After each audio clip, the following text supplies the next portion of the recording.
So you're not going to believe what this mom, the kind of advice that she's looking for her 7-year-old child.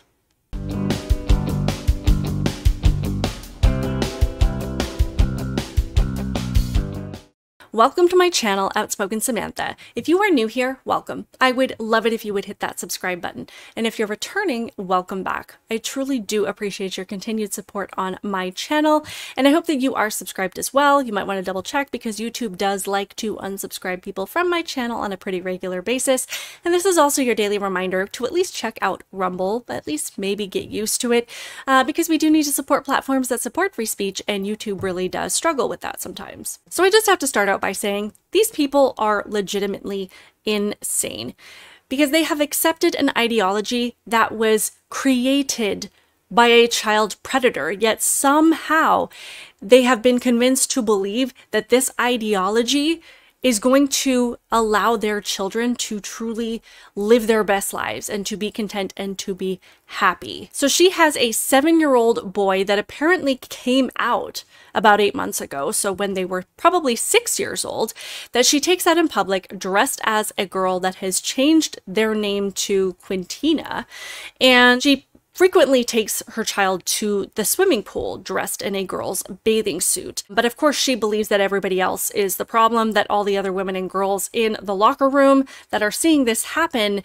that they are the ones that have the issues here, not her. So she's posted a couple of videos about this situation, and you are probably going to want to take a deep breath, maybe remove anything within your immediate reach that you might want to throw, and try not to let your head explode as we come to the realization that there are people that can be manipulated into destroying their own children. So this first video, I believe she's combining two different stories. First is an account or a situation that her husband is relaying to her about a trans woman or a man that was in the women's locker room, and then her concerns about her own child and taking her 7-year-old child into the women's locker room with her when she decides to go in the future.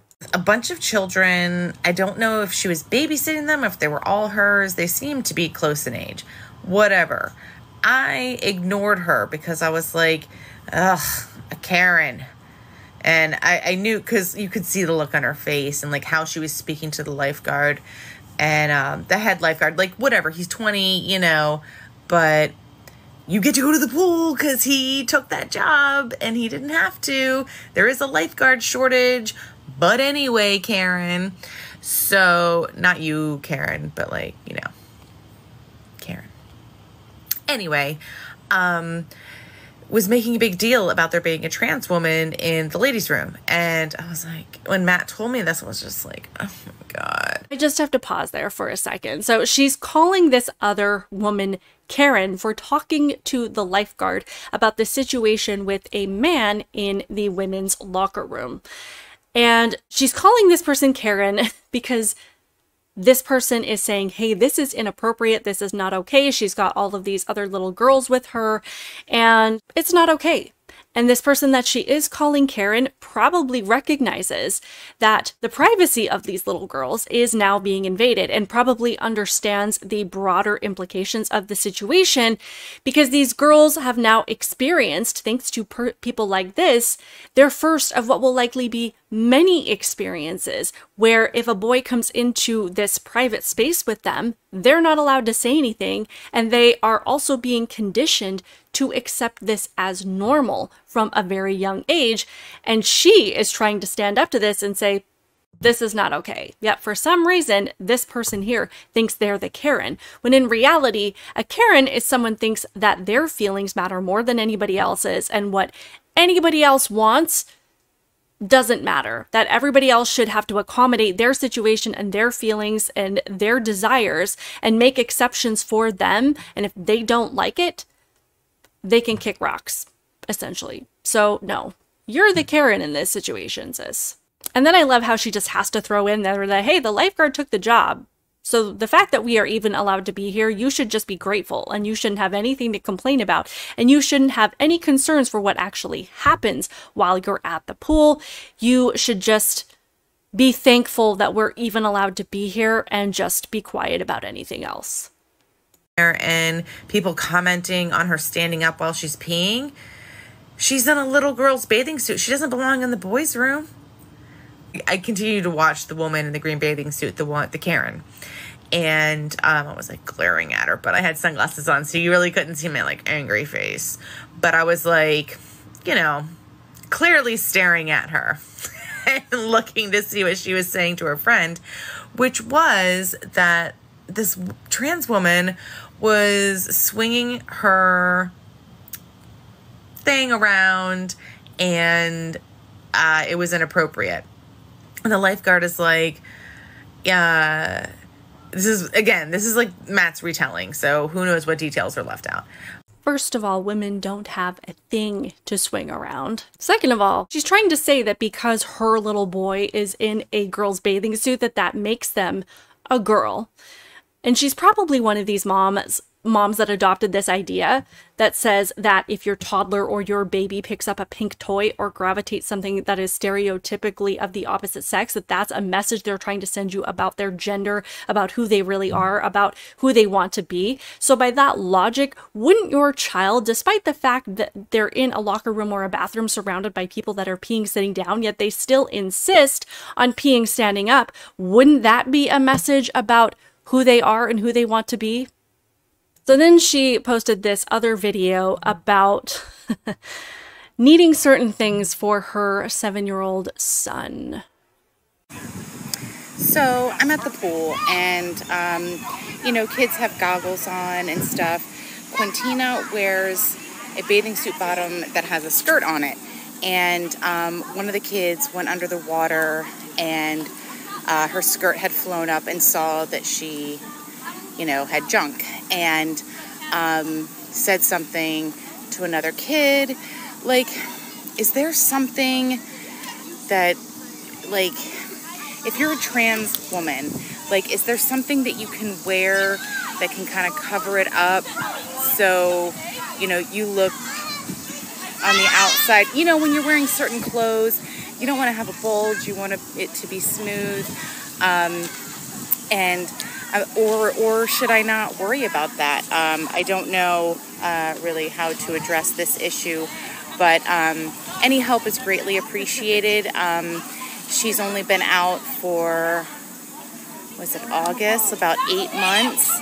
And so this is like a learning process. We're on a waiting list for her to get gender-affirming therapy. Obviously, she's 7, so it's not anything except talk therapy. There's a waiting list. So the whole smoothness aspect of it is probably the last thing that you need to be worried about, because that is not your biggest issue right now. What you should be worried about is the fact that you are setting your child up for bullying. You are intentionally setting your kid up to face being ridiculed for no other reason other than because you want to be seen as modern, and you want to be seen as open-minded, and you want to be praised on social media, and you want to get attention. Not to mention, tucking, which is what she's talking about here, is not harmless for little boys. There are obviously very limited studies on this because this is something that this insane group of people have accepted, and they're not willing to consider that perhaps there might be long-term consequences to squishing your anatomy unnaturally. But there is a study that suggests that tucking can affect fertility. There's another study that suggests tucking can cause testicular torsion, which is the rotation of the testes, and subsequent arterial constriction, can present a severe acute unilateral scrotal pain, nausea, and vomiting. If permanent ischemic damage results, delay in treatment may be associated with decreased fertility or may necessitate orchiectomy, which is the removal. But clearly she is not concerned with any of the long-term or short-term consequences of what she is doing to her child, because she sought out an expert to confirm what she wants to be true. She's using her child as a method for her own self-validation and self-promotion, because at 7 years old, there is absolutely no possible way for this kid to have any idea what's going on.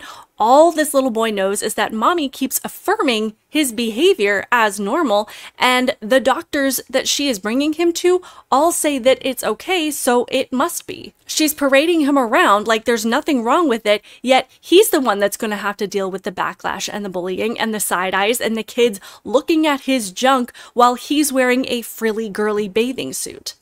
She doesn't have to deal with any of the negative consequences of this. None of these parents do. That's why it's so easy to put children in this situation who are vulnerable, who have no idea that even saying no is an option, because they're not mentally equipped enough to understand that the path that they're being led down by people that they trust might actually be a harmful one. That's why kids cannot consent to this stuff, because consent means that you actually have the ability to weigh both sides of a decision and understand what both sides of that decision entails. And kids cannot do that. They can say yes because you're telling them that this is fine and that it'll make them happy, but that is not the same as consent. And at the end of the day, like I said, the people preying on them, like this woman is doing to her own child, are not the ones that have to deal with the negative outcomes and the long-term effects of this. She's not the one that's going to have to deal with the psychological effects of never feeling like you fit in,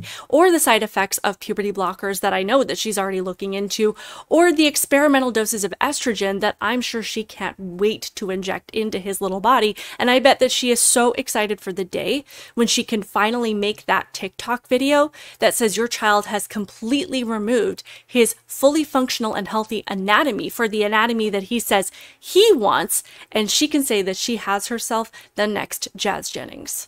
And when this all goes south, she's never going to be able to admit that it was her the whole time that drove her own child to endure years of ridicule and mockery and unnecessary medical complications and total sterilization. Because just like she believes the lie that this is what her child wants for the rest of his life, because at 7 years old, he completely understands what it is that he's signing up for, she's also going to believe the lie that it was because the rest of society that didn't accept him as a girl that led to the regret, not her own selfish motivations. I would love to know your thoughts on this in the comments below. Please like, please share, please help me grow this channel, please help me in the algorithm. I truly appreciate your support, and I will see you in the next one.